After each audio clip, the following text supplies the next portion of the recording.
should or should not be thinking about grad school. So what are the advantages, what are some of the disadvantages or sacrifices? They're going to go into this more. Big advantages is actually increased salary, greater career flexibility, and usually more working on things, more self-directed kinds of projects than just assigned and delegated kinds of things. The other thing is that the more education you get, the more it puts you in a position of being a leader, but also a teacher for others. So I used to have an old mentor who used to say that if you get a PhD, you will be a teacher. You may not have a teaching job, but you will be teaching other people around you. And so I strongly encourage you to come to this. How many of you are already thinking about grad school or considering it? Okay, good, good. For those of you who raised your hand, keep considering it.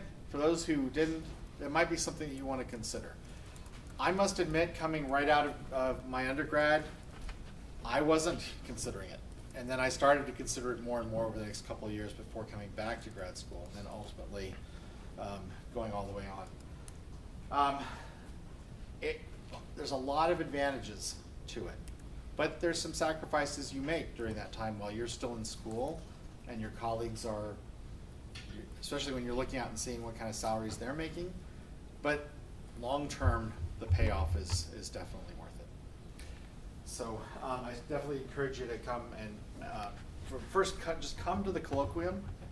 There will be free donuts, so just come for the donuts if for no other reason. And then give some thought seriously to grad school. Any questions you have about grad school? Especially for those of you who may have been thinking already.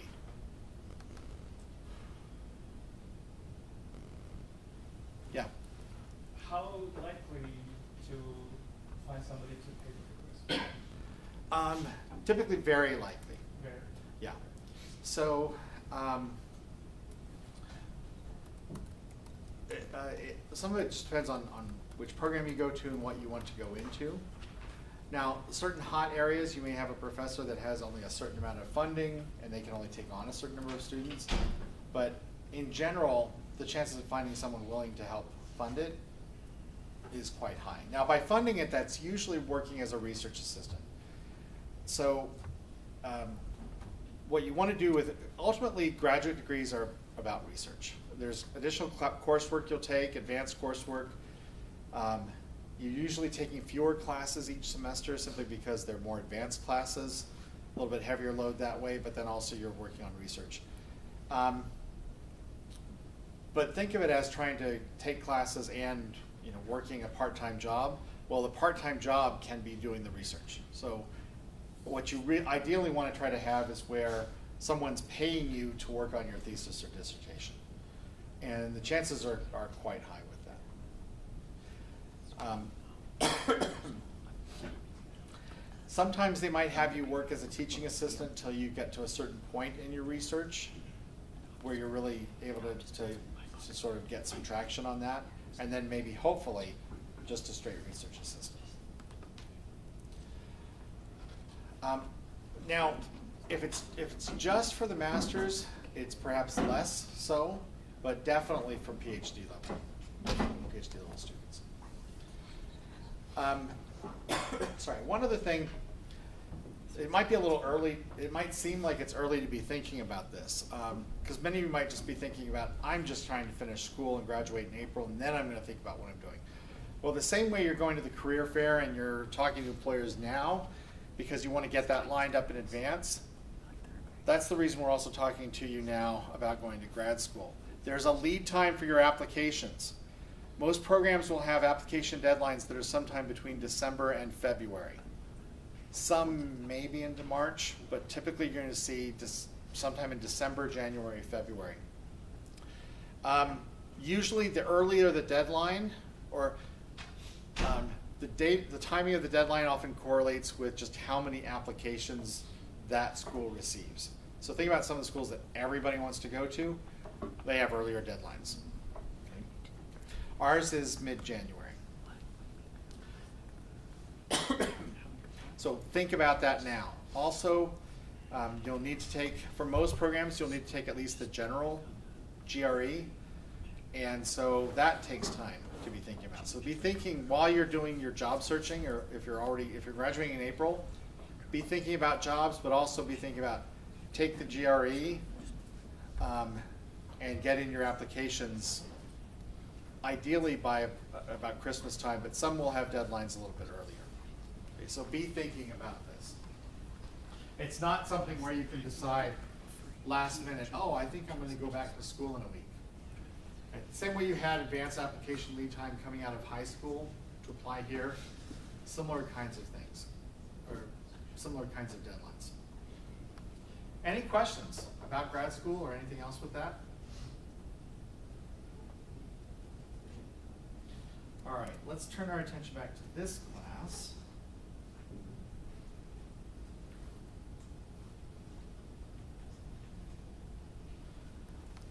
Hopefully you all got the Interpreter 3 turned in on Friday or over the weekend. I mentioned that this time of the semester, I usually like to do a mid-semester kind of a survey. You finish the Rocket stuff, you finish the interpreters, it's a good time to just sort of pause and get some feedback on what's working, what's not working, and so on. That's due, and I value the feedback and give extra credit for that. So that's due by Tuesday at midnight. I went ahead and updated the schedule for that. Last time, oh, and then your next assignment, the next thing looming on the horizon, due date wise, is these prologue logic puzzles. So I want to begin today. I touched on them just a little bit on Friday. That was end of the week. It was right before you were, it was while many of you were still working on Interpreter 3. So I want to come back and talk about that now. So for the mid-semester survey, how do we get credit for doing it? Like, do you just get a notification that we filled it out? So once it's all done, I get an email that has a list of the names of everybody who filled it out. Okay. But all I get is names. There's nothing correlating your name with these responses. So it's anonymous that way. I do just get a list of who completed it so I can give extra credit. So we don't need to send you anything, we You just don't fill need it to. out. And it goes, to get to it, you'll have to actually authenticate with your NetID, and it just goes by that. Okay. So that's how it knows who you are, and that's how it gives me the list. And like I said, it's anonymous. As long as more than one of you fill it out, it's anonymous.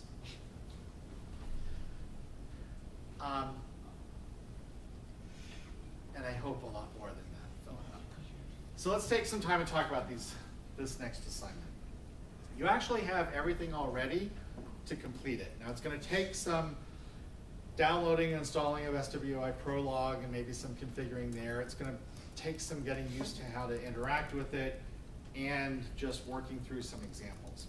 But conceptually, you have all the Prologue you need for it. Other than a few parts where we give you a sample solution and tell you to cut and paste, or copy and paste. We'll come back and talk about a thing or two in that in just a little bit. There's one other thing also that I'll need to explain as we go. So here's the assignment.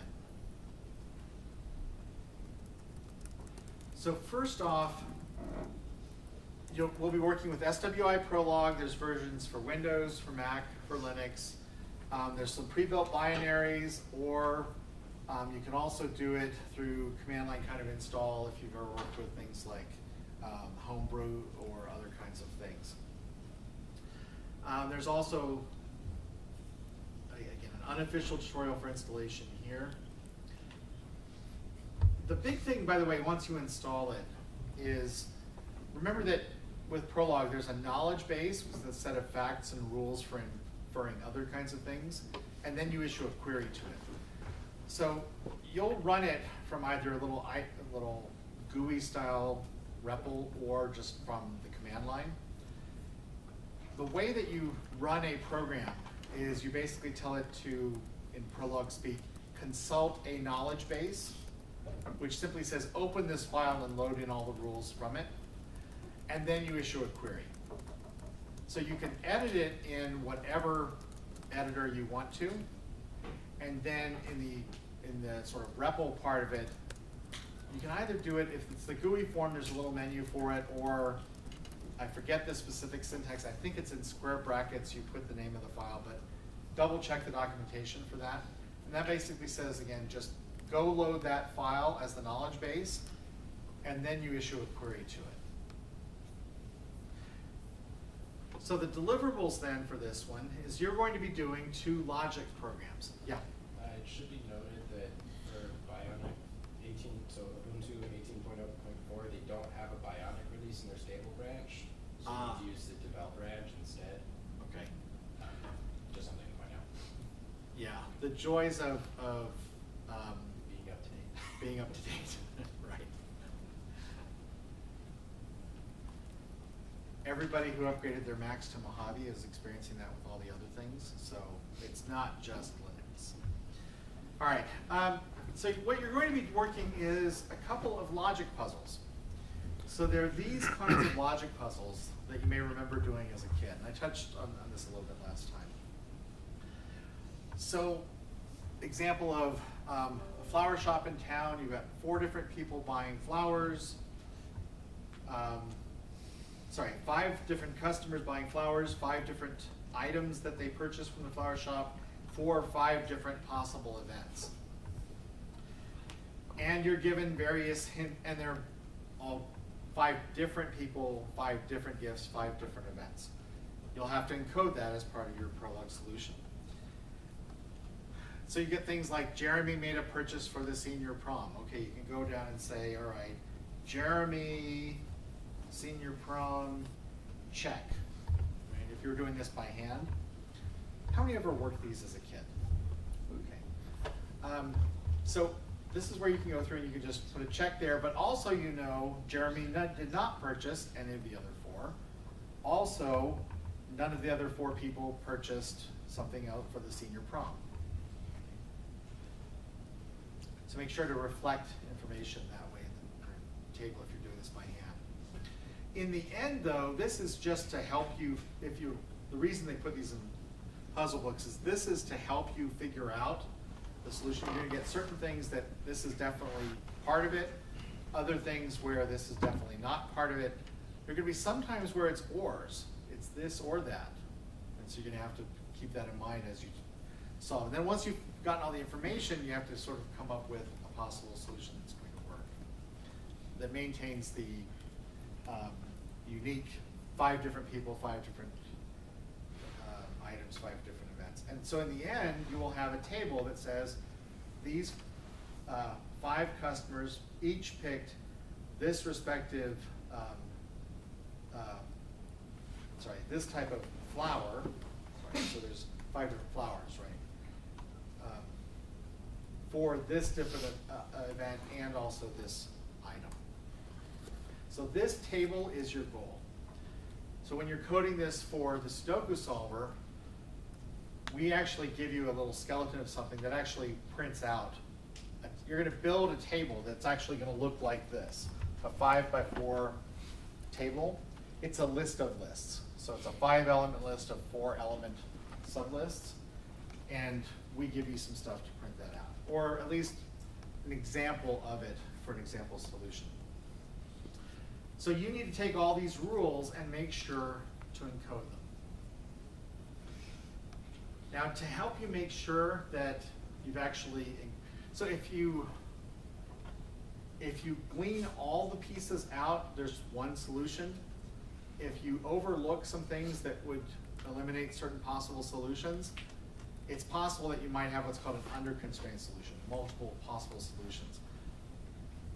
Just so you don't have to guess about or self-check about does my solution meet all the requirements of the problem, we actually give you the solution files. So here or the workout solution. So here's the solution for that roses puzzle from a bit ago. The reason we give you the solution is we don't care about this, you finding this solution. You're all smart. If you took 10 minutes, you could solve this yourself. And by the way, I encourage you to do so, to actually take some time and actually work it out yourself. One, it's just fun. At least I hope you think puzzles like that are fun. And if you don't think reasoning through puzzles is fun, you're gonna have a long career debugging.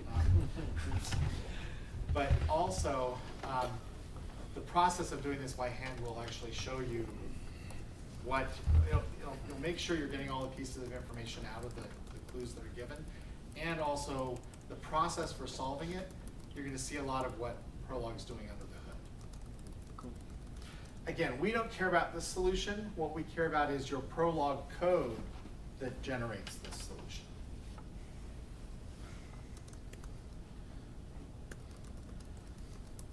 Okay.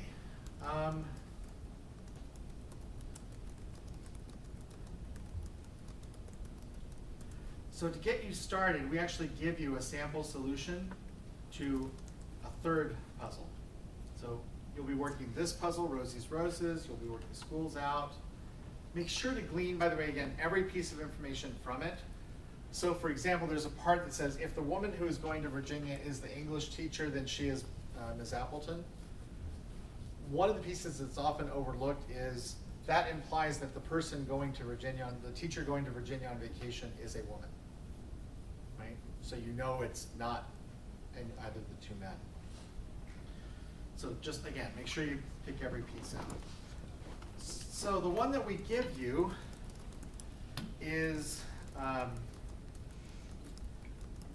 you have 4 men, each of whom have received, so 4 different men received 4 different ties from 4 different relatives. And then you're given clues about those. Some are ands, some are ors, some are nots. You're gonna have to encode all of those. But basically, you're just going to encode, this is what gets encoded in the knowledge base. First, you're actually gonna encode in the knowledge base. There are 4 ties with these 4 patterns. There are 4 men with these 4 names. There are 4 relatives with these 4 relationships. You'll also enforce that the ties that the 4 men receive are unique. In other words, no duplicates, all different. There's actually an all different function that we just give you. You can copy and paste it. We'll talk about how that would work today. And then also that all the relatives are different. And then you encode the rest of these rules. So here's what the solution file looks like in Prolog.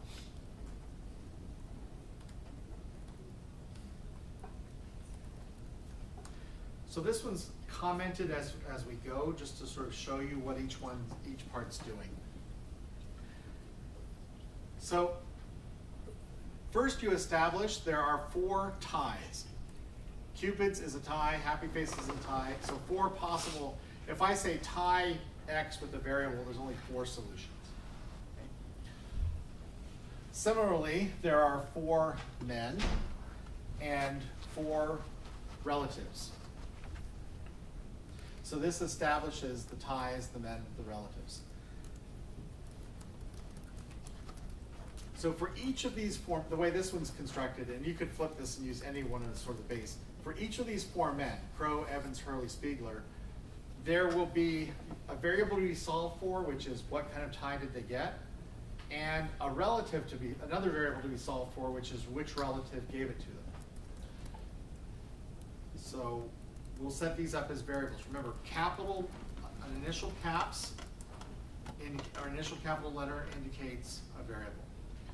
So we will say there are 4 we're gonna have 4 variables representing the 4 different ties that they receive. Crow tie, Evans tie, Hurley tie, Spiegler tie. Each of them is a tie.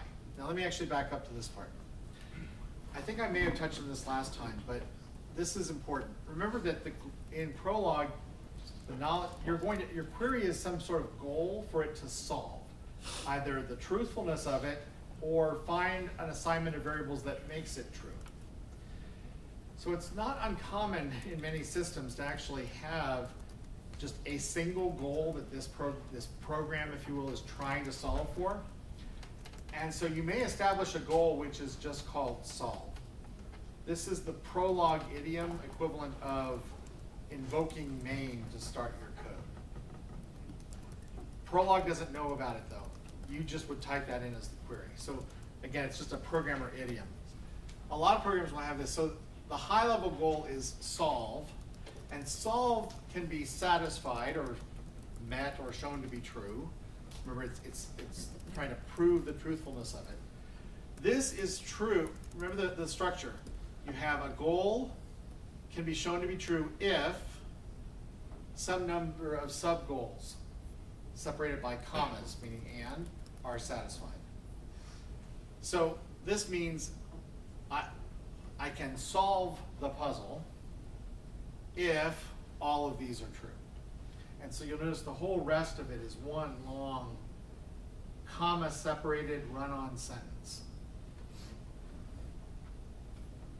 I can solve this if crow tie is a tie, and Evans tie is a tie, and Hurley tie is a tie, and Spiegler tie is a tie, and all four of those are different, and each of these variables are relatives, and they're all different. And then if I construct a solution which says Mr. Crow gets crow tie and crow relative, or again, these are variables to be solved for, likewise for each of the four men, this would be your solution. So notice you've established there are four ties variables, or four variables for the different ties they receive respectively, that are all different. There are four relatives, and they're all different. And then this is the solution without any other additional constraints. Then it starts testing the constraints. So notice it's all this, and this, and these, and this. So all these commas at the end here are just and. So it's this, and this, and that, and. Now this one's a little different. Yeah? Could you explain the triples again? What that Okay. is? So remember I showed you here for this roses one? Ultimately what you want is this table to come out. This is just sort of intermediate working values. Ultimately what you want is this table. That triples is that table. This one you might call it quads or something. I've seen people do. So for this one, there's person, there's the man, which tie, and which relative. So there's those triples, and there are four of them. So the eventual solution is triples, and in the end, we're actually going to print that out. So triples is made up of crow, crow tie, crow relative, Evans, Evans tie, Evans relative. So these are fixed. These other 8 are all to be solved for. And so this is a solution or a potential solution. These are all constraints now about what is or isn't part of that solution table. So you'll notice these are constrained as, let me actually come back to the or in a moment. So just to tie it in here, this first one, the tie with the grinning leprechauns isn't a present from a daughter. So what that means is this table will not include a row that has leprechaun tie and daughter. So a couple things with this. First off, well, 3 things actually. Remember, we're actually going to talk about how to code that today. That just simply says, is this an element of this list? So this is saying, member this 3-element list is a member of triples. This part here, \+ actually means not. So this is saying this is not a member of the triples table.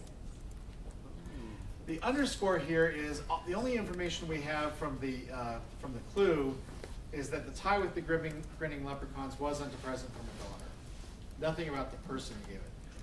So this basically says the solution triples does not have as a member a row that has somebody received the leprechaun tie from a daughter. So underscore is a special variable that just simply means don't care. It will match with anything. Do you see the logic on this? So this is how you take this one row and turn it into, this is not a member of the solution. Did that address your question? Okay, good. It was a good question because I think others thought the same. Sometimes there's multiple pieces of information. So this one says Mr. Crow's tie features neither the dancing reindeer nor the yellow happy faces. So Crow, reindeer from some relative, we don't care, is not a member of the solution. Is not a member of this solution or a row of the solution. Similarly, Crow, happy faces from some we don't care relative is not a member of the solution either. Okay. So again, the commas mean and. Now, this next one, there's one down here that's a little interesting. Mr. Evans and Mr. Spiegler own the tie with the grinning leprechauns, and that tie was a present from a father-in-law in some order. What it basically means is Mr. Evans got the tie with the grinning leprechaun, and Mr. Spiegler got his tie, whatever it was, from the father-in-law, or vice versa. So you have to actually code this as an or. Here's how, if you take what I just said and turn that into Prolog, here's how it would read. The semicolon here is an or. Notice that what I have is parentheses group things together logically. So what this is saying is Mr. Evans got the leprechaun tie from somebody, and Mr. Spiegler got some tie from his father-in-law. And then it's that and in combination, all together with parens, you're grouping this. And then or, Spiegler got the leprechauns from somebody and Evans got his tie from his father-in-law.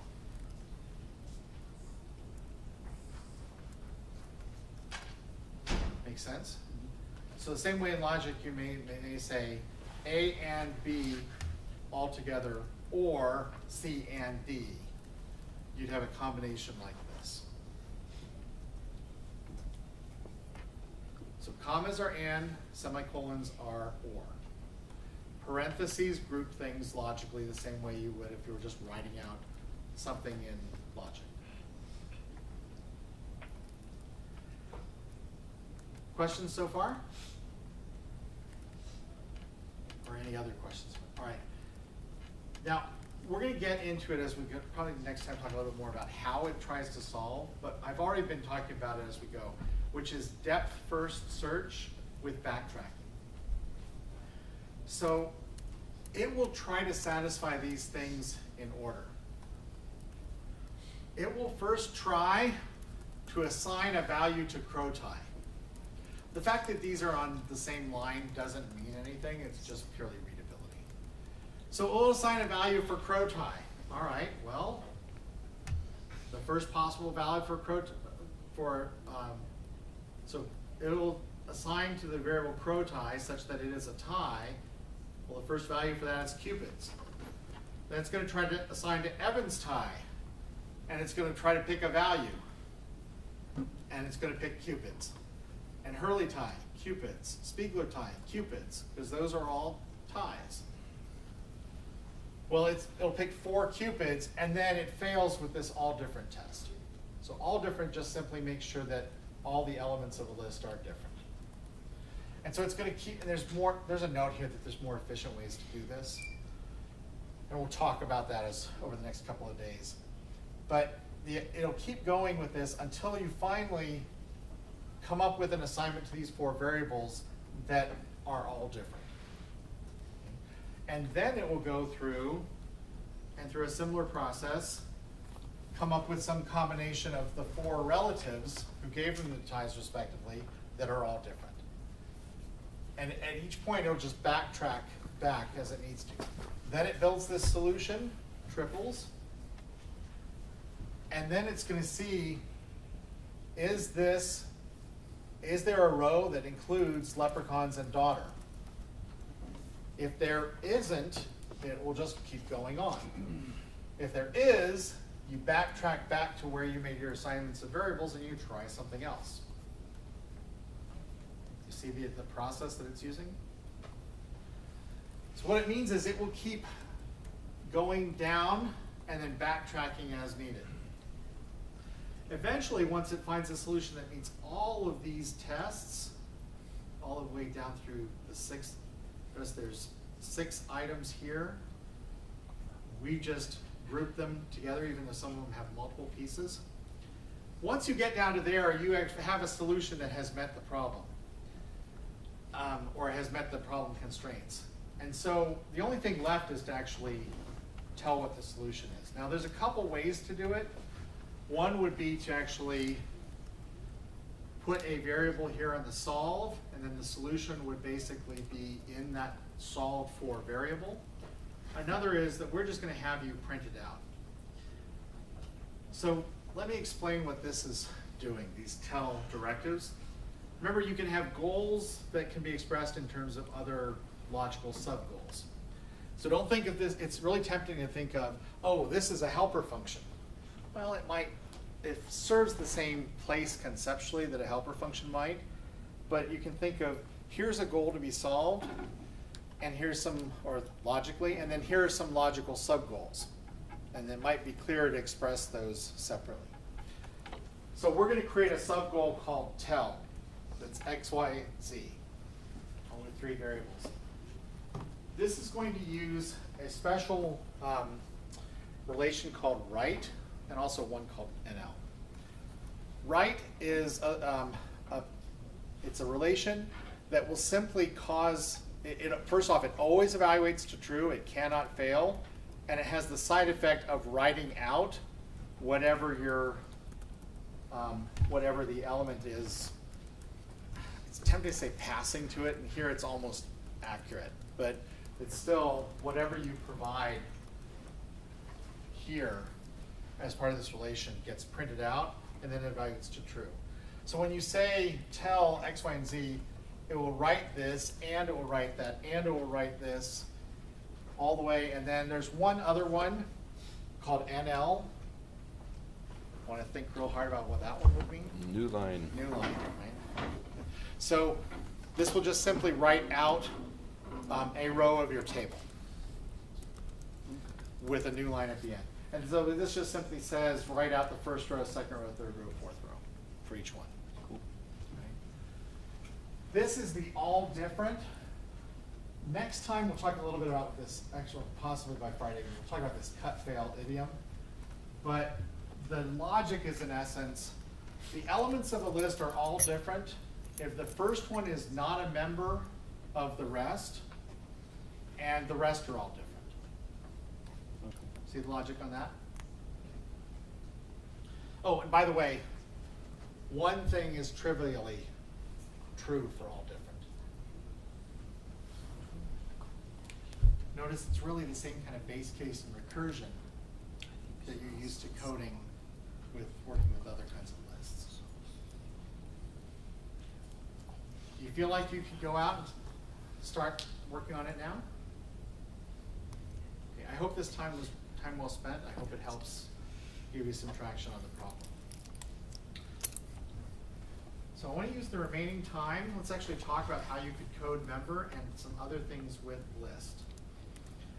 I won't get through every one of them, and I may not be able to go through every one in detail. We'll cover what we can, take a look at some of the rest.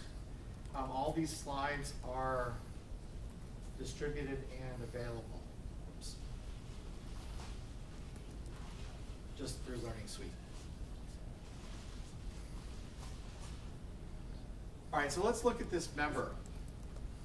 Here's actually how you could code the member predicate or test. Anybody want to take a shot at unpacking that into English?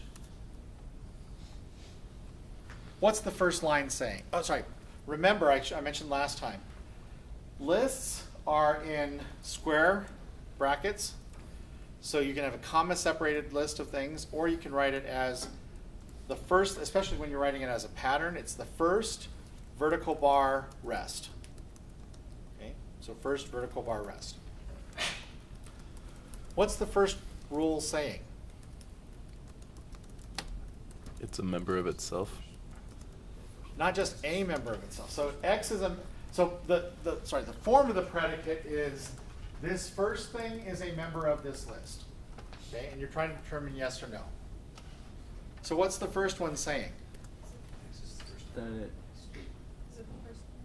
Yeah, is it the first one in the list? In other words, this says, if you ask me if something is in a list and it is the first thing in that list, the answer is yes.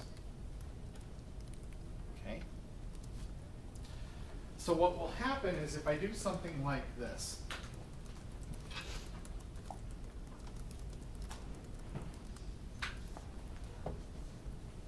if I did member 1 and the list 1, 2, 3, remember it's trying to match goals. So it will try to match these goals by taking this query and matching it against all the goals that it knows about, facts and goals, in the knowledge base. So this first one, it's trying to match against member X and a list X and rest. Okay. So I can make that match by X is 1. This same X is also 1. And this all matches the rest of the list. So whenever you have list things like this, it will try to think of it as put, but try to match the first thing in here and the rest in here. So if this matches where what you're looking for, if X, whatever you have for X here is also the first thing, then it's a member of the list. If it can't match that goal, let's try something like this. What if it's 2?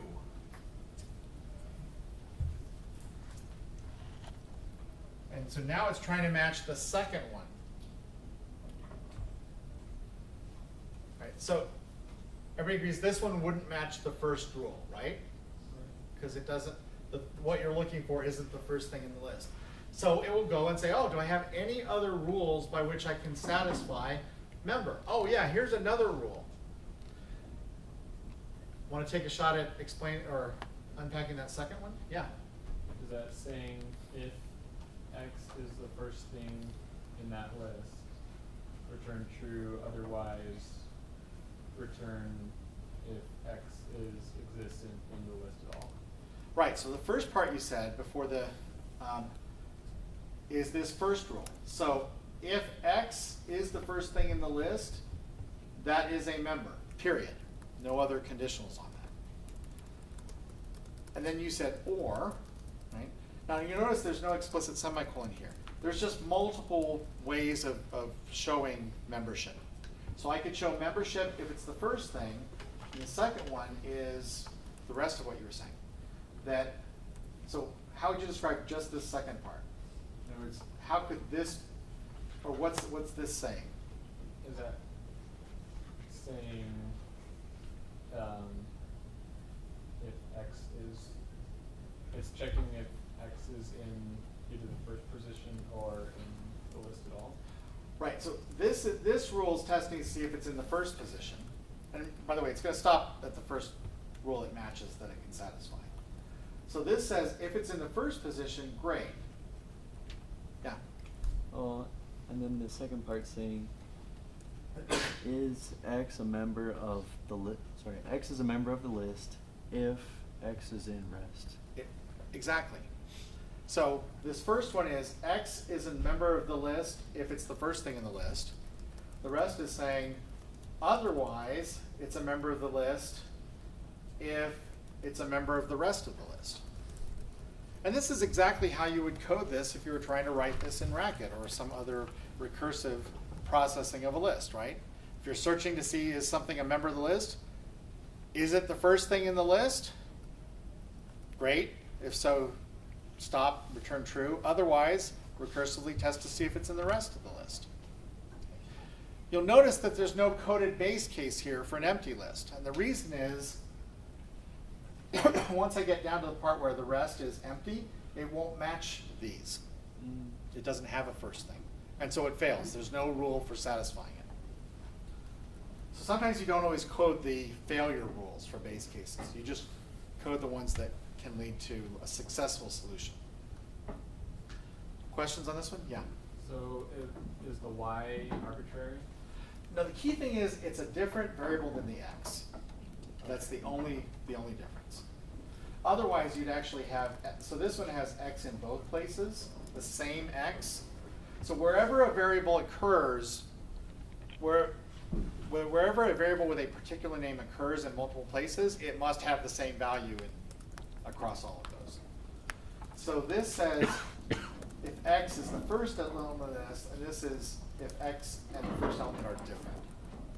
Now the fact that you've named this different, if we reverse this rules, this one would actually still match, because I could assign x, I would assign y to be the first one, and there's nothing here that says these are different. Right.